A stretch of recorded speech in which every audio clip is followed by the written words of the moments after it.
Hi friends, welcome back to our channel. So friends, మనకు district court సంబంధించి notification already వచ్చింది మనకు పోయిన నెల కంప్లీట్గా జనవరి 24 నుంచి మనకైతే అప్లికేషన్ ప్రక్రియ స్టార్ట్ అయిందన్నమాట. ఈ నెల 14వ తేదీ వరకు 13వ తేదీ వరకు చివరి తేదీ ఇవ్వడం జరిగింది. సో మీరు ఏ పోస్ట్కి అయితే అప్లికేషన్ పెట్టాలి అనుకుంటున్నారో వెంటనే అప్లికేషన్ అయితే పెట్టండి అనమాట. ఆఫీస్ సబార్డినేట్ కావచ్చు, జూనియర్ అసిస్టెంట్ కావచ్చు, అలాగే స్టెనోగ్రాఫర్ గ్రేడ్ 3 కావచ్చు, అలాగే మనకు examiner, process server, typist, copyist సంబంధించి మనకైతే ఈ పోస్టులకు సంబంధించి నోటిఫికేషన్ విడుదల చేయడం జరిగిందనమాట. సో ఎంతమంది అప్లికేషన్ చేశారు, ఇంకా ఎవరెవరు చేయవలసి ఉంది కింద కామెంట్ సెక్షన్లో తెలియజేయండి. సో మనకు క్వాలిఫికేషన్ వైజ్ డీటెయిల్స్ ఇన్ఫర్మేషన్ ఇవ్వడం జరిగిందనమాట. సో ఇక్కడ చూసుకుంటే మనకు కాపీస్ట్ చూసుకుంటే మనకు 10th అండ్ ఇంటర్ పాస్ అయి ఉండాలి. దీనికి సంబంధించి కాపీస్ట్ సర్టిఫికేట్ ఉండాలి. గవర్నమెంట్ చేత మీరు ధృవీకరించినటువంటి పొందినటువంటి కాపీస్ట్ టైప్ రైటింగ్ సర్టిఫికేట్ ఉండాలి. ఎగ్జామినర్ సంబంధించి 10th క్వాలిఫై ఉండాలి. 10th ఇంటర్మీడియట్ పైన ఇది ఉందన్నమాట ఎగ్జామినర్ సంబంధించి. అలాగే మనకు ఇంటర్మీడియట్ చదివిన వాళ్ళు అప్లికేషన్ పెట్టుకోవచ్చు. ఫీల్డ్ అసిస్టెంట్ సంబంధించి కూడా ఇంటర్ పైనే ఉంది. జూనియర్ అసిస్టెంట్ డిగ్రీ పైన ఉంది. ఆఫీస్ సబార్డినేట్ వచ్చేసి ఓన్లీ 10th క్లాస్ వాళ్ళు మాత్రమే అప్లికేషన్ పెట్టండి. ఆఫీస్ సబార్డినేట్కు ఓన్లీ 10th వాళ్ళు మాత్రమే అప్లికేషన్ పెట్టండి. ఇంతకుముందు నాకు తెలిసినటువంటి కొంతమంది వ్యక్తులు చేశారు, బట్ సర్టిఫికేట్ వెరిఫికేషన్ వరకు వెళ్ళారు, హై ఎడ్యుకేషన్ చదువుకున్నారు కాబట్టి మంచి స్కోర్ చేశారు, కానీ తర్వాత రిజెక్ట్ చేయడం జరిగింది. కాబట్టి ముందుగానే మీరు 10th క్లాస్ పాస్ అయిన వాళ్ళు మాత్రమే అప్లికేషన్ పెట్టండి. జూనియర్ అసిస్టెంట్కు డిగ్రీ పాస్ అయిన వాళ్ళు పెట్టుకోండి. దాని తర్వాత ప్రాసెస్ సర్వర్ కూడా 10th బేసిక్ పైన ఉంది కాబట్టి 10th పైన పెట్టుకోండి. రికార్డ్ అసిస్టెంట్ కూడా మనకు ఇంటర్ పైన ఉంది. ఈ స్టెనోగ్రాఫర్ గ్రేడ్ది కూడా 10th తర్వాత ఇంటర్ చేసిన వాళ్ళు కూడా అప్లికేషన్ పెట్టుకోవచ్చు అన్నమాట.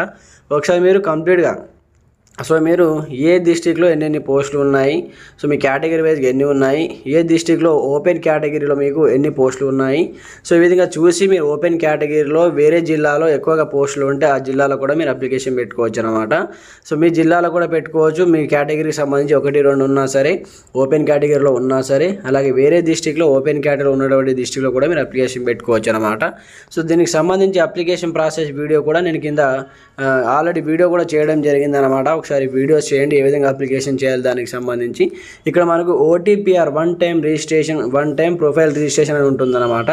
ఇక్కడ క్లిక్ హియర్ పైన వన్స్ మీరు విధంగా ట్యాప్ చేయండి. ఇందులో ట్యాప్ చేస్తే మనకు పార్ట్ ఏ, పార్ట్ బి 2 ఆప్షన్గా విడదీయడం జరుగుతుందన్నమాట. ఇక్కడ చూసుకోవచ్చు. పార్ట్ ఏ రిజిస్ట్రేషన్ ఫామ్ వచ్చేసి మనకు ఫిల్ యువర్ బేసిక్ డీటెయిల్స్ ఇందులో ఎంటర్ చేయాలి. దాని తర్వాత మనకు సంబంధించి అప్లికేషన్ ప్రాసెస్ సంబంధించి యూజర్ ఐడి అండ్ పాస్వర్డ్ అయితే ఈమెయిల్ ఐడికి రావడం జరుగుతుందన్నమాట. Must and should email ID and రన్నింగ్లో ఉన్నటువంటి మీరు యూజ్ చేస్తున్నటువంటి ఫోన్ నెంబర్ మాత్రమే ఇవ్వండి. మీకు ఎలాంటి అప్డేట్స్ వచ్చినా మీకు మెయిల్ అండ్ ఫోన్ నెంబర్స్కి మాత్రమే రావడం జరుగుతుంది కాబట్టి ముందుగానే మీ డీటెయిల్ ఇచ్చేటప్పుడు మీ దగ్గర ఉన్నటువంటి మొబైల్ నెంబర్, మీ ఫోన్లో ఉన్నటువంటి మెయిల్ ఐడి మాత్రమే ఇవ్వండి.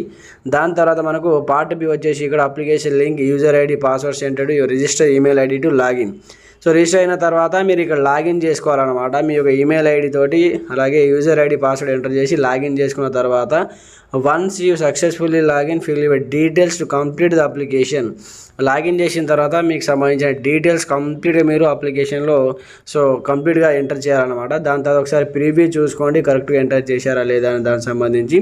దాని తర్వాత మీరు ఏ పోస్ట్కి అయితే అప్లికేషన్ పెడుతున్నారో దానికి సంబంధించి ఎగ్జామ్ ఫీ ఉంటుంది. OC అండ్ BC వాళ్ళకి 600 rupees application fees. SC, ST and EWS and ex service man సంబంధించి 400 రూపీస్ అప్లికేషన్ ఫీజు ఉంటుందన్నమాట. మీరు అప్లికేషన్ పెట్టుకోండి. ఇంకా మనకు ఎక్కువ టైం లేదు కాబట్టి తర్వాత సర్వర్ బిజీ అవ్వడం వల్ల కూడా అప్లికేషన్ కాకపోవచ్చు. ఇంకా మనకు 12 డేస్ మాత్రమే ఉంది. ఈ ఫిబ్రవరి 13th వరకు అప్లికేషన్ డేట్ అయితే ఇవ్వడం జరిగిందనమాట. మీరు ఏ పోస్టుకి ఎలిజిబులో ఆ పోస్టుకు సంబంధించి అప్లికేషన్ పెట్టుకోండి. అలాగే మెయిల్ ఐడి అండ్ పాస్వర్డ్ అలాగే మీకు సంబంధించి ఫోన్ నెంబర్ గుర్తుంచుకోవాలన్నమాట. వాటికే మీరు లాగిన్ చేసి అందులో నుంచి హాల్ టికెట్ డౌన్లోడ్ చేసుకోవడం జరుగుతుంది కాబట్టి మస్ట్ అండ్ షుడ్ అవి ఇంపార్టెంట్ అనమాట. ఇంకా మీకు ఎలాంటి సందేహాలు ఉన్నా ఈ అప్లికేషన్ ప్రాసెస్ సంబంధించి కావచ్చు, అలాగే ఈ పోస్టులకు సంబంధించి ఎవరు అర్హులు కావాల్సిన దానికి సంబంధించి కూడా కంప్లీట్ డీటెయిల్స్ ఇవ్వడం జరిగింది. మీ యొక్క క్వాలిఫికేషన్ చూసుకోండి. ఒకసారి ఈ విధంగా ఓపెన్ చేయండి. నేను ఇక్కడ ఓపెన్ చేసి చూపిస్తాను చూడండి. ఇక్కడ మనకు ఫర్ ఎగ్జాంపుల్ పర్పస్ కోసం మీరు ఇక్కడ ఫీల్డ్ అసిస్టెంట్ అప్లికేషన్ పెట్టాలి అనుకుంటే దానిపైన ట్యాప్ చేయండి. ట్యాప్ చేసి ఈ విధంగా నోటిఫికేషన్ ఓపెన్ అయిపోతుంది. ఓపెన్ అయిపోయిన తర్వాత ఇక్కడ ఎడ్యుకేషన్ క్వాలిఫికేషన్ ఇక్కడ ఉంటుంది. ఇక్కడ చూసుకోవచ్చు అనమాట. చూపిస్తాను చూడండి. Education qualification must have password bachelor degree any university in India, అంటే ఇక్కడ చూడు ఎనీ యూనివర్సిటీ నుండి. సో మీరు ఉస్మానియా యూనివర్సిటీ కావచ్చు, ఏదైనా యూనివర్సిటీ నుంచి మీకు సంబంధించి డిగ్రీ పట్టా మేము అయితే మీరు పొంది ఉండాలన్నమాట వాటికి సంబంధించి.